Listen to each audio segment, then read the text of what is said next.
à tous. Alors aujourd'hui, je suis ravie et très honorée d'être avec Lionel Chatti. Bonjour Lionel. Bonjour à tous. Alors Lionel Chatti, vous êtes DRH donc de l'expérience collaborateur dans le pôle marketing à la RATP. C'est bien ça? DRH du pôle expérience client et marketing. Voilà. Alors, on est ici aujourd'hui pour parler de RH. Donc, l'idée, c'est vraiment de comprendre quels sont les grands enjeux RH à la RATP dans cette période quand même un petit peu donc particulière. Oui, merci. Bon, la RATP fait face aujourd'hui à de nombreux enjeux, hein. J'en mentionnerai simplement deux pour alimenter mon propos sur la stratégie RH. Tout d'abord, la RATP, qui est un groupe international, se transforme pour évoluer d'un positionnement d'entreprise de transport vers une entreprise de service à la mobilité. Et puis, deuxième enjeu clé, la préparation à l'ouverture à la concurrence du réseau de bus en Île-de-France qui va avoir lieu en 2025. C'est un enjeu très important pour la RATP. Et pour répondre donc à ces deux enjeux, nous devons évidemment accompagner le développement des 60 000 collaborateurs du groupe et recruter de nouvelles compétences. Alors, la stratégie RH que nous développons pour accompagner ces transformations se décline autour de plusieurs chantiers.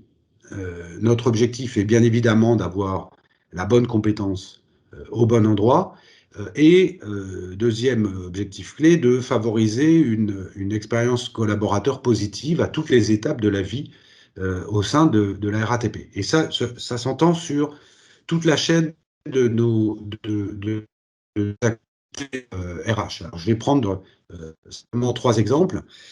Premier exemple, pour nos recrutements. Les nouveaux outils à la mobilité, tels que les applis, Twitter, etc., impliquent un accompagnement des voyageurs de plus en plus en amont de leur trajet et une grande réactivité d'information. Vous le savez, l'appli RATP permet d'être informé de l'état des transports, permet d'optimiser son voyage et de le gérer en temps réel, etc. Et pour accompagner cette évolution, nous devons recruter à la RATP dans le secteur du digital, du marketing de service, de la relation de service, de l'analyse de la data, etc.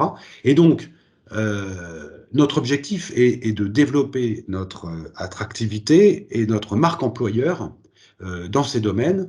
Nous avons effectivement besoin de ces nouvelles compétences et des secteurs qui sont nouveaux et en très fort développement. Deuxième point clé, pour le management des collaborateurs au quotidien, pour faire face à tous les défis auxquels nous sommes confrontés, nous considérons que le manager a un rôle fondamental. Il est vraiment un acteur clé pour accompagner nos transfos. Donc, nous avons mis en place un nouveau référentiel managérial qui nous permet de définir les rôles essentiels des managers à la RATP et de les accompagner dans le développement des compétences qui sont nécessaires à la mise en œuvre de notre stratégie. Et enfin, troisième exemple, pour le développement des compétences, qui est vraiment la ressource clé, hein, comme toute entreprise, je dirais notre richesse, c'est nos collaborateurs. Alors ça paraît un peu tarte à la crème, comme on dit, de dire cette formule, mais c'est effectivement le cas. Donc notre enjeu est de les accompagner, donc d'accompagner tous nos collaborateurs dans leur parcours. Et pour ce faire, nous développons un certain nombre d'outils qui nous permettent d'accompagner notre stratégie de développement. J'en cite deux. Premier outil, le déploiement des revues de talents et de potentiel qui alimentent le groupe dans son ensemble pour permettre de garantir une transversalité de la détection des talents et de leur accompagnement. L'objectif est bien évidemment également d'assurer la rétention des talents dont les compétences sont rares, tant sur le marché interne RATP qu'à l'extérieur de l'entreprise. Et puis deuxième exemple, le développement de l'université groupe RATP qui propose une offre de formation renouvelée et adaptée avec en particulier le développement des formations digitales pour agiliser nos actions de formation. Voilà. Voilà, donc ça veut dire qu'en fait, il y a deux grands enjeux, hein. Donc l'enjeu, c'est un nouveau modèle économique, hein, d'une entreprise de transport et d'une entreprise de service liée à la mobilité, et puis un enjeu, l'ouverture à la concurrence avec donc les bus qui vont être donc dans un domaine concurrentiel bientôt. Et puis donc par rapport à ça, vous avez vraiment une stratégie claire, une stratégie qui est focalisée sur le recrutement, recruter les bons profils pour accompagner le premier enjeu, les profils liés au numérique, donc à la data.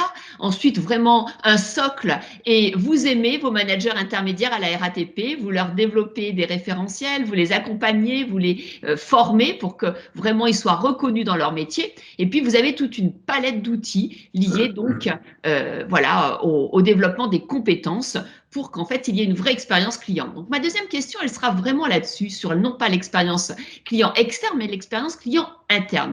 Vous êtes donc dans un pôle de l'expérience collaborateur. L'expérience collaborateur, on parle souvent de symétrie des attentions avec l'expérience client. Cette expérience collaborateur à la RATP, est-ce qu'elle est réservée à quelques métiers ou c'est tous les collaborateurs qui sont accompagnés pour vivre donc une expérience tout au long de leur carrière?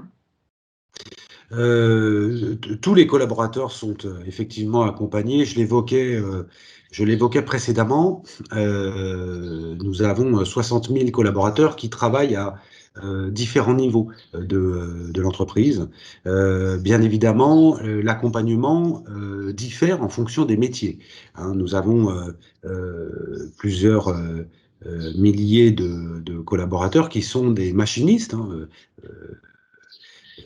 c'est-à-dire des conducteurs de bus ou des conducteurs de métro. Il est clair que l'accompagnement d'un point de vue RH n'est pas le même que pour les fonctions support ou les activités en matière de digital ou de développement, de recherche, etc.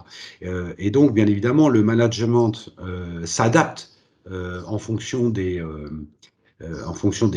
activités, mais nous faisons en sorte, et c'est quelque chose que nous développons énormément, je l'ai évoqué tout à l'heure, nous faisons en sorte de favoriser effectivement cette expérience collaborateur pour que l'implication dans les enjeux, l'implication dans les stratégies de la RATP soit effective. D'accord. Alors Lionel, dernière question. On voudrait vraiment remercier vraiment tous les collaborateurs de la RATP qui ont permis la continuité de l'activité pendant cette période de pandémie. Ils ont été présents, ils ont permis donc vraiment eh bien, aux infirmiers, enfin à tous ceux qui en avaient besoin d'aller rejoindre leur poste de travail. Et donc c'est vraiment un grand salut et un grand merci qu'on leur donne là. Et donc j'aimerais avoir votre opinion sur justement votre vision du monde d'après quand on va revenir à un monde après la Covid. Est-ce qu'il y a des choses fondamentales en RH vers lesquelles on doit se préparer? Est-ce qu'il y a, selon vous, des choses qui vont vraiment changer? Quelle est votre peut-être conviction, hein, puisqu'on n'est pas dans de la prospective, mais on est juste sur un partage peut-être de conviction sur demain, le nouveau normal? Oui, c'est effectivement une grande question. Alors, je voudrais revenir sur un point que vous avez évoqué qui me touche. Effectivement, vous le disiez, vous remerciez les agents de la RATP pour l'activité qui a pu être maintenue pendant pendant la pandémie. Moi, je voudrais aussi insister sur le rôle des équipes RH. Euh, Parce que il ne faut pas oublier que les équipes RH, aussi bien que les conducteurs de bus ou de métro, elles ont, à la RATP, mais comme ailleurs dans d'autres entreprises, elles ont aussi été au front pendant cette période. Et j'insiste sur la nécessité de suivre avec attention le moral des troupes, alors aussi bien sur les opérationnels, mais que pour les équipes RH, parce que moi, je le vois dans mes équipes, hein, pendant cette période difficile, ils ont vraiment accompagné, ils ont inventé des solutions, ils ont répondu aux sollicitations, mais comme tous les soignants, ce sont aussi des êtres humains, hein, qui ont leurs limites, et de ce point de vue, je crois que le manager des équipes RH, le DRH, doit être à l'écoute des signaux faibles et des difficultés que peuvent rencontrer ces équipes pour les soutenir au quotidien. C'est vraiment, je crois, très important. Alors, pour revenir à votre question, effectivement, les impacts sont immenses, les impacts de la crise sont immenses, et je pense on ne peut pas les identifier tous à ce stade. Ce que l'on peut dire, je crois, c'est que euh, le télétravail va se développer très largement. En fait, il a profité de la crise sanitaire pour s'installer au sein des métiers qui peuvent en bénéficier. Il est évident qu'on ne connaîtra pas de retour à la situation antérieure.